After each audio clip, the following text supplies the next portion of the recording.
Bienvenue. Aujourd'hui, on s'attaque à une rencontre, disons, assez improbable. Oui, tout à fait. Celle entre l'une des plus vieilles professions du monde, la diplomatie, faite de chuchotements dans les couloirs, de poignées de main, et la technologie la plus disruptive du moment, l'intelligence artificielle. C'est un véritable choc des cultures, c'est fascinant. On imagine le diplomate, vous savez, avec son carnet en cuir, et de l'autre côté, l'IA avec ses serveurs qui tournent à plein régime. Voilà. Et la grande question, c'est de savoir si ces deux mondes peuvent vraiment collaborer. Pour explorer ça, on se base sur une source toute fraîche, un livre qui vient de paraître, AI Use Cases for Diplomats, de Donald Kilberg. C'est un diplomate américain à la retraite, mais c'est surtout un de ceux qui ont passé plus de 20 ans à essayer de faire entrer la tech au département d'État. Donc il sait de quoi il parle. Notre mission, en explorant ce livre, ce n'est pas juste de lister des gadgets futuristes, non. C'est de comprendre comment l'IA est en train de s'infiltrer, si vous voulez, dans le quotidien des ambassades, D'accord. pour transformer la gestion de crise, les négociations, la sécurité, et surtout de répondre à la question qui plane un peu sur tout ça. Est-ce que l'IA est l'outil qui va enfin permettre aux diplomates d'anticiper les crises, ou bien la technologie qui risque de les rendre obsolètes? Pour bien mesurer le chemin parcouru, le livre démarre avec une image qui parlera à beaucoup de monde, je pense. L'auteur, Kilberg, raconte son premier stage au département d'État. C'était en 1999. Ah oui. Les ordinateurs étaient si lents qu'il fallait les allumer le matin et ensuite aller se prendre un café en attendant que l'écran de connexion veuille bien apparaître. C'est une anecdote qui fait sourire, mais elle est très, très révélatrice. Et ce n'est pas si lointain que ça. Non, pas du tout. Jim Ciuto, un journaliste connu qui a travaillé avec l'auteur à Pékin, raconte dans l'avant-propos qu'en 2011, il gérait une crise diplomatique majeure avec la Chine. L'affaire du dissident Chen Guangchen. Exactement. Eh bien, il gérait ça avec des classeurs en carton et des chaînes d'emails interminables. L'IA, à l'époque, c'était de la pure science-fiction pour eux. Aujourd'hui, le décor a complètement changé. Et pour comprendre comment l'IA s'intègre dans cette machinerie complexe qui est une ambassade, le livre nous offre une grille de lecture très claire. Oui, il décompose le travail diplomatique en 7 grandes fonctions. Les affaires politiques, économiques, consulaires, la diplomatie publique, la gestion, la sécurité et la technologie. C'est l'ADN, en quelque sorte, de la diplomatie moderne. Et l'idée du livre, c'est vraiment de montrer que l'IA n'est pas un outil magique, mais plutôt une sorte de boîte à outils spécialisée. Une boîte à outils qui vient se greffer sur chacune de ses fonctions. L'auteur se concentre sur 3 capacités clés de l'IA. D'abord, l'apprentissage automatique, le fameux machine learning. D'accord. Il faut l'imaginer comme un analyste infatigable qui peut éplucher des montagnes de données, des rapports économiques, des indicateurs sociaux, etc., pour y déceler des tendances invisibles à l'œil nu. Donc il repère des signaux faibles qu'un humain pourrait manquer, complètement noyé sous la masse d'informations. C'est exactement ça. Ensuite, il y a le traitement du langage naturel. Pensez-y comme un traducteur et un analyste de discours surpuissant. C'est-à-dire ?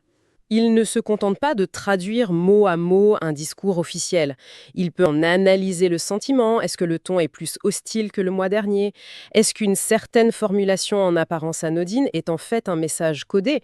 C'est comme avoir une oreille absolue pour la rhétorique politique. Et la troisième capacité, c'était quoi ? La vision par ordinateur, l'exemple classique, c'est l'analyse d'images satellites, par exemple pour vérifier qu'un pays respecte un traité de désarmement. En comptant les avions sur une base militaire. Voilà. Ce genre de choses. C'est un travail de fourmi fastidieux, répétitif, que la machine fait bien mieux et surtout bien plus vite que l'humain. Ce qui est un peu contre-intuitif finalement, c'est que le livre ne décrit pas du tout un futur à la Terminator où les machines remplacent les humains. Au contraire, il parle d'une sorte de duo, d'un partenariat. Le concept qu'il met en avant, c'est celui de co-intelligence. Oui, co-intelligence ou intelligence collaborative. C'est le cœur de sa thèse. L'IA est un partenaire junior, si vous voulez. Extrêmement doué pour certaines tâches, mais qui a besoin d'un superviseur humain. D'accord. L'exemple qu'il donne dans le livre est très parlant. Prenez un grand modèle de langage, comme ChatGPT. Vous pouvez lui donner une note diplomatique de 10 pages et lui demander de la résumer. Et il va le faire très bien. Il fera un travail parfait. Il extraira les points clés, les arguments, la conclusion, Mais il passera complètement à côté de l'essentiel. Il ne verra pas que l'utilisation du mot « regrettable » à la place de « préoccupant » est en fait un signal majeur d'apaisement. ah oui. Il ne détectera pas qu'une certaine tournure de phrase, qui semble juste un peu maladroite, est en réalité une citation d'un poète du XVIIe siècle, un code entre les deux parties pour dire « nous sommes prêts à négocier ».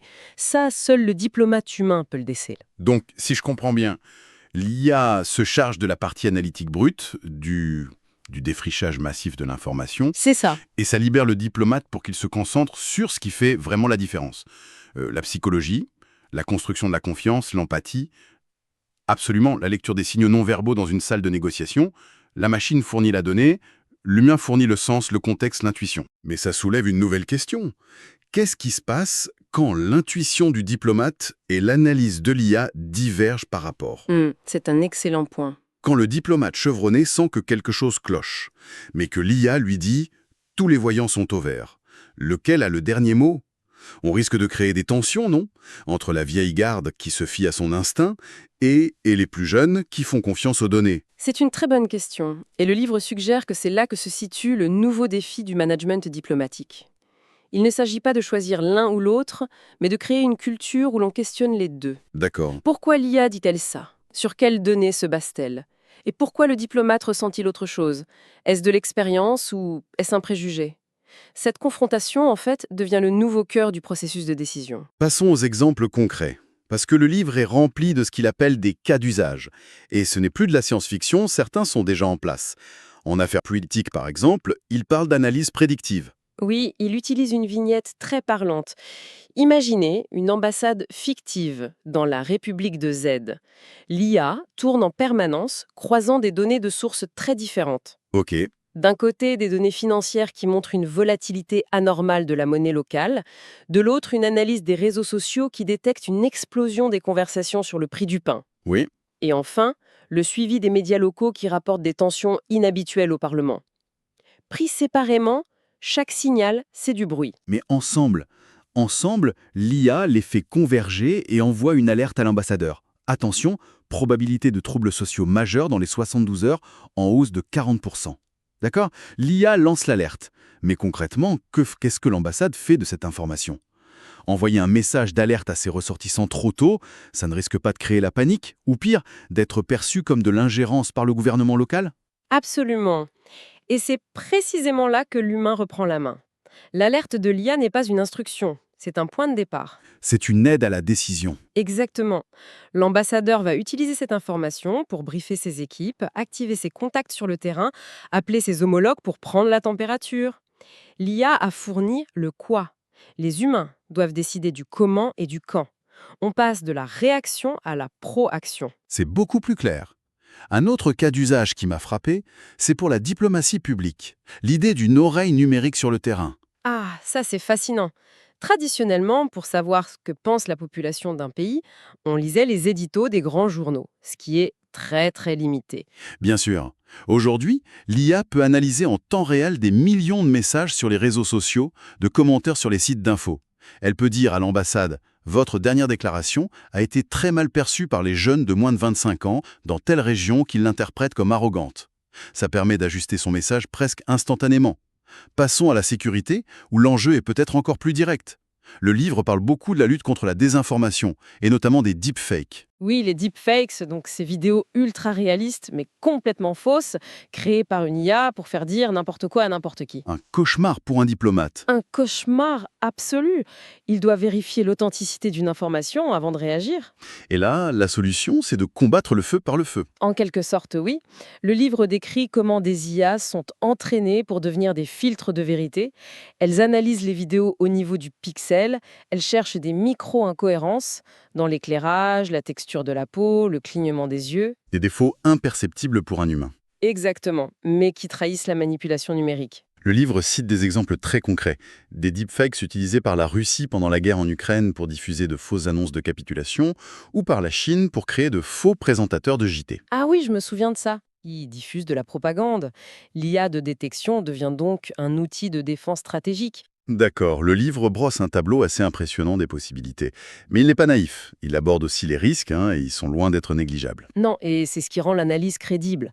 Le premier grand danger qu'il identifie, c'est le biais algorithmique. C'est un point absolument crucial.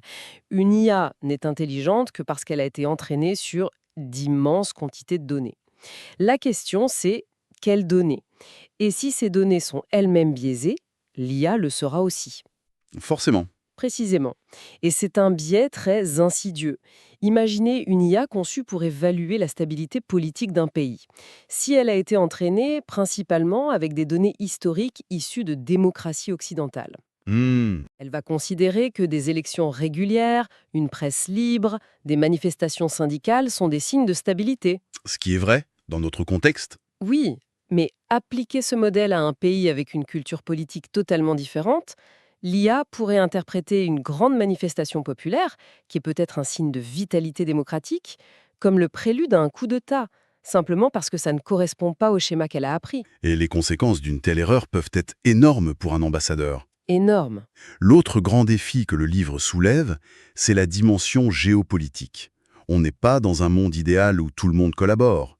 Il y a une compétition féroce, notamment entre les États-Unis et la Chine, pour la suprématie en matière d'IA. Le livre décrit ça comme un nouveau grand jeu du XXIe siècle.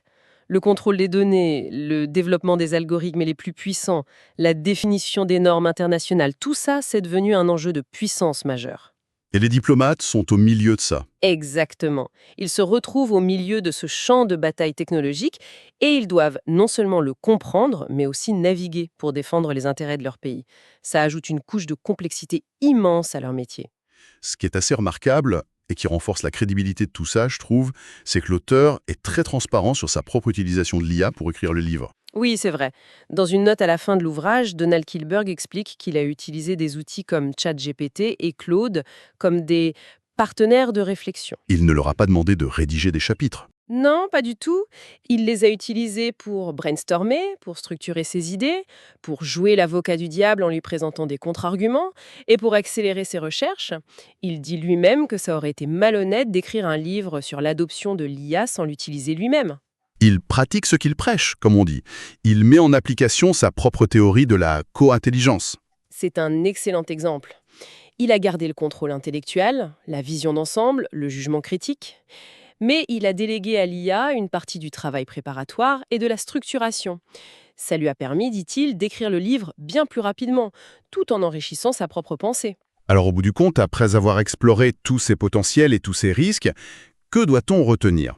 Le livre se termine sur une idée assez paradoxale. Oui, un paradoxe qui est au cœur de notre époque. Le livre conclut qu'à l'ère de l'IA, les diplomates devront devenir à la fois beaucoup plus compétents sur le plan technologique Ouais, logique. et en même temps beaucoup plus profondément humains. Plus la technologie s'occupe de l'analyse de données, plus les compétences purement humaines deviennent le véritable avantage stratégique. L'intelligence émotionnelle, la créativité, le jugement éthique. Voilà, la capacité à tisser des liens de confiance. La machine peut traiter le quoi, mais seul l'humain peut vraiment comprendre le pourquoi et décider du comment agir. Et la toute dernière pensée du livre est une sorte de mise en garde, une question ouverte qui nous concerne tous, bien au-delà du monde de la diplomatie. C'est une réflexion assez vertigineuse. L'auteur suggère qu'on est tous engagés dans une sorte de course contre la montre. Il faut qu'on arrive à éduquer l'IA, à intégrer nos valeurs, notre éthique, nos nuances culturelles dans ces systèmes, avant qu'ils ne deviennent si complexes et autonomes qu'on n'ait plus vraiment de prise sur eux. Mhm. Et il conclut que les diplomates, dont le métier a toujours été de jeter des ponts entre des mondes, des cultures, des intérêts divergents, ont peut-être un rôle unique et crucial à jouer pour guider ce développement. Ce n'est plus seulement une question de technologie, en fait, c'est une question de civilisation.